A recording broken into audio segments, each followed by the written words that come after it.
الحمد لله وكفى وسلام على عباده الذين اصطفى أما بعد قال تبارك وتعالى في شان حبيب أعوذ بالله من الشيطان الرجيم بسم الله الرحمن الرحيم إن الله وملائكته يصلون على النبي يا أيها الذين آمنوا صلوا عليه وسلموا تسليما اللهم صل على سيدنا شفيعنا حبيبنا كليمنا مولانا محمد وعلى آله وأصحابه وبارك وسلم كما تحب وترضى وما تحب وترضى.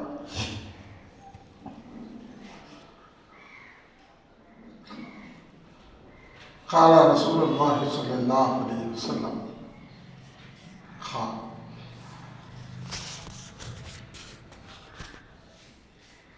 الله معطي وأنا خاصم الله غني قال الله غني وأنا خاصم أو كما قال صلى الله عليه وسلم. اللہ کے رسول صلی اللہ علیہ وسلم فرماتے ہیں اللہ غنی ہے، اللہ معطی ہے یعنی کہ دینے والا، انا قاسم میں تقسیم کرنے والا. حضور کیا فرماتے ہیں؟ میں تقسیم کرنے والا ہوں ہر چیز کو، اور اللہ دینے والا ہے، غنی ہے وہ، اور معطی بھی ہے یعنی عطا کرنے والا اللہ ہے لیکن بانٹنے والا میں. یعنی حضور اکرم صلی اللہ علیہ وسلم ہر چیز کو بانٹنے والے. اس قول میں کوئی حد نہیں ہے، کوئی حد لگائی نہیں گئی. دنیا اور آخرت، اتنا ہی نہیں عالم برزخ میں بھی اللہ کے رسول صلی اللہ علیہ وسلم عطا کرنے والے ہیں. دنیا میں بھی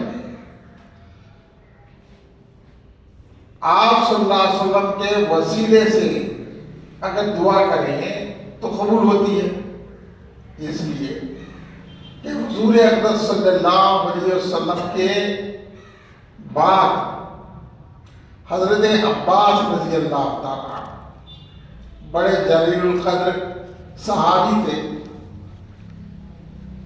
تو حضور صلی اللہ علیہ وسلم کے چچاڑی ہیں، تو جب قحط سالی ہوتی تو صحابہ اکرام جڑتے اور اللہ کے رسول صلی اللہ علیہ وسلم اور حضرت عباس کے وسیلے سے جو زندہ ہیں ان کے وسیلے سے دعا کرتے تو بارش ہو جائے. اس سے کیا پتہ چلتا ہے؟ حضور صلی اللہ علیہ وسلم پردہ فرمانے کے بعد بھی جو ہے حضور صلی اللہ علیہ وسلم کے صحابہ کا وسیلہ لیا جاتا تھا. ویسے ہی اللہ تبارک و تعالی وسیلہ بنایا اپنے دوستوں کو، اللہ والوں کو. اللہ والوں کے وسیلے سے نعمتیں ملتے ہیں. اب بعض لوگ جو ہے اس کا انکار کرتے ہیں، یہ غلط ہے. یہ لوگ جانتے نہیں قرآن اور حدیث کو، اس لیے انکار کر بیٹھتے ہیں. ایسے انکار کرنے والوں کے دل سخت ہو جاتے ہیں، پتھر اور لوہے کے ہو جاتے ہیں. سیرت نبوی صلی اللہ علیہ وسلم کی طرف نگاہ ڈالیں.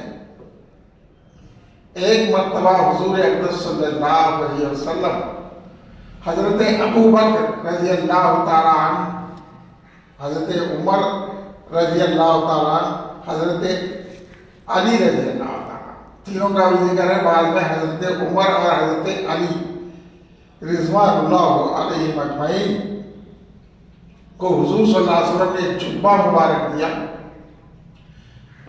کہا قرن میں ایک شخص رہتا ہے، اللہ کا دوست، دریائے دجلہ کے کنارے. قرن یمن کا علاقہ ہے، وہاں جاؤ. یہ